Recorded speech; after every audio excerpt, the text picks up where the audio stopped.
pemirsa, akhirnya kita sampai pada sesi terakhir perbincangan kita tentang pemilu kada dan kesejahteraan sosial. Bung Rey, kira-kira apa yang bisa kita lakukan, kita sebagai bangsa ini dan elemen-elemen bangsa untuk membuat akuntabilitas pemilu kepala-kepala daerah ini kepada rakyatnya semakin baik dan betul-betul semua bermuara pada peningkatan kesejahteraan rakyat. Betul. Memang masih banyak pekerjaan menurut saya, Bang. Pertama tentu saya perbaikan secara menyeluruh sistemnya. Yang kedua aparat penegak penyelenggaraan sebagainya. Tapi saya akan coba berbicara hal yang ketiga, yaitu soal penegakan aturan. Nah, di sini sebetulnya kalau kita berbicara dari awal tadi, ada KPU, ada Bawaslu, ada Panwas, kemudian ada partai politik, ada macam-macam. Ini terjadi karena betul-betul aturan pelaksanaan pilkada itu tidak dilaksanakan sebagaimana mestinya. Katakan misalnya soal politik uang yang menjadi concern kita, mengapa kualitas pilkada terdegradasi sedemikian rupa, itu karena yang dinamakan politik uang sendiri sampai sekarang nggak jelas. Apa sebetulnya yang dinamakan dengan politik uang?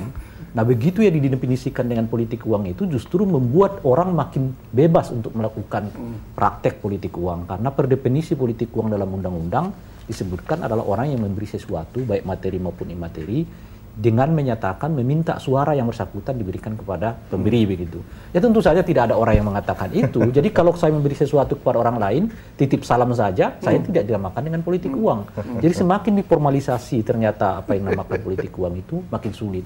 Ini efeknya kemudian sampai sekarang tidak amat sangat sulit untuk menindak pelaku politik uang itu. Nah yang kedua, ini berentet terus lah ya dari masyarakatnya ke partai politik, dari antar sesama partai politik, dari partai politik ke penyelenggara, partai politik kepada pemerintah, partai politik kepada aparat penegak hukum dan sebagainya itu berentet. Yang dinamakan politik uang itu sulit terdefinisi sehingga tidak bisa diberantas.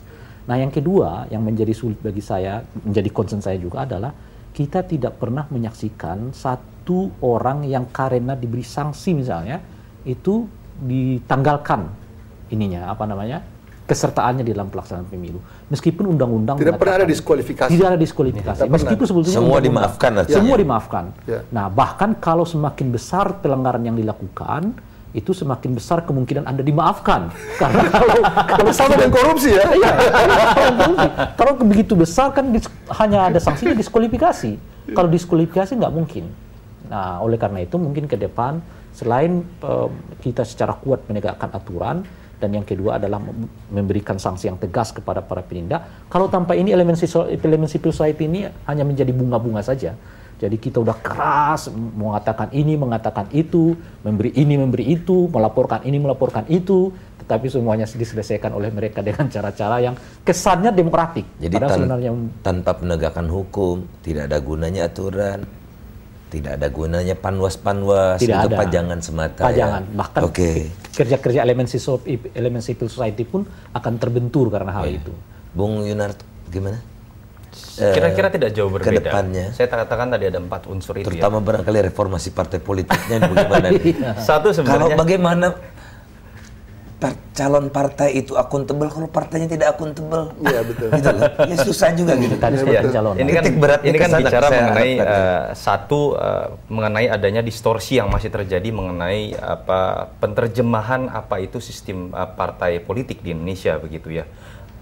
Sistem presidensial dengan sistem multipartai itu udah suatu konsep yang saling bertabrakan. Janggal ya. Sudah janggal dan kemudian itu kan turun kemudian dalam perbedaan persepsi mengenai adanya electoral threshold, mengenai partai-partai kecil yang masih bisa menjamur di dalam pemilu kada begitu. Bahkan ada yang mengatakan kenapa sih partai sudah tahu nggak akan lolos electoral threshold tetap mau bikin partai. Ada yang mengatakan mau nyari duit di pemilu kada begitu kan. Sesederhana itu kan. Nah, kemudian kalau kita masuk ini suatu hal yang secara nasional harus dibenahi terlebih dahulu. Kemudian kalau kita bicara secara lebih teknis dalam konteks pemilu kada, ini masalah mekanisme pencalonan. Saya pikir saya pengen memprovok Bang Rey begitu ya, makanya ya. Di setiap daerah coba siapkan pasukan untuk menuntut dalam setiap pencalonan kandidat oleh partai harus ada uji publik yang saya katakan. Bahkan jadi kemudian oke lah DPP bisa melakukan satu penunjukan, tapi akan ada bentuk perlawanan ketika ada uji publik yang sudah ditampilkan di hadapan konstituen. Kan terlihat sekali ketika kemudian DPP memilih calon yang memang tidak capable atau hanya jual body, malah sekarang katanya ada yang model jual body bisa jadi kandidat juga begitu ya, dan berbagai macam atribut begitu. Nah, ini yang saya pikir harus mulai dimainkan baik dari level nasional ataupun dalam konteks teknis adalah mekanisme pencalonan yang tentu saja kalau mengharapkan partai yang melakukan reformasi terhadap dirinya sendiri agak sulit begitu ya. Bagaimana kemudian civil society ini bisa minimal mainkan di level teknis seperti itu sehingga tidak memilih lagi-lagi kucing dalam karung yang kebetulan kucingnya punya uang begitu.